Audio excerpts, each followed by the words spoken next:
This is dancing moto. I think you're fine. You still have your license? Yeah.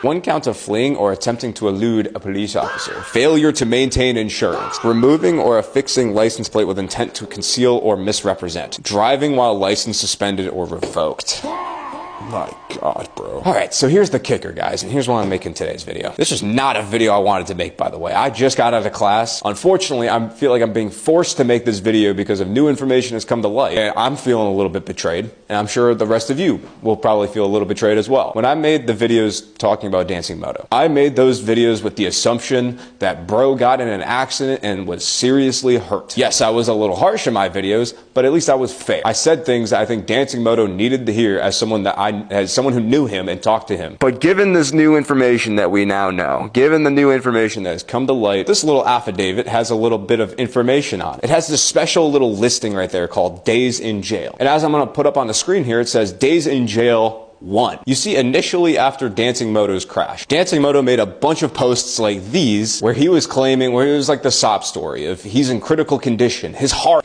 is having problems. He doesn't know if he's going to make it. So that was the first sign of like something was a little amiss here. And then we got this mugshot. We have this little mugshot right here. This doesn't look like someone who's in critical condition. Now, I've seen some people say that, hey, this is an old mugshot. We don't know what he looks like right now, which fair, that's entirely possible. That's something that the cops have done in the past. It's rare, but they will use an old mugshot to show something of like a new criminal, that way they can put his face out there for the world to know. However, let's come back to that little verbiage right there, the days in jail number. That is something that they do not put up if a perpetrator is still in the hospital. If someone is in critical condition, the cops' priority is not to immediately put them in jail. No, it's to leave them in the hospital and let them recover before they can be sentenced and put in court and spend their jail time. But that doesn't make any sense, Matthew. He was hit by a police SUV. He has to be in critical condition. See, that's what I thought too, bro. I literally thought the same thing. It is literally quite the weirdest case of events, the weirdest universe in which this could have happened. But the only possible explanation here is bro ate that SUV for breakfast, spit it out, went to the hospital for a couple days for those bruises, lacerations, most likely a little bit of road rash for not wearing any gear. Obviously, he probably still has some open wounds, but it's enough that the hospital is just going to dress him up, put some bandages over him, and then you're released after a couple of days. 2 days after he was in his accident, Dancing Moto was taken to jail and spent 1 full day in jail and had a bond set at $5,000. Funny enough is bro was immediately released as well. My issue isn't the fact that Dancing Moto isn't more hurt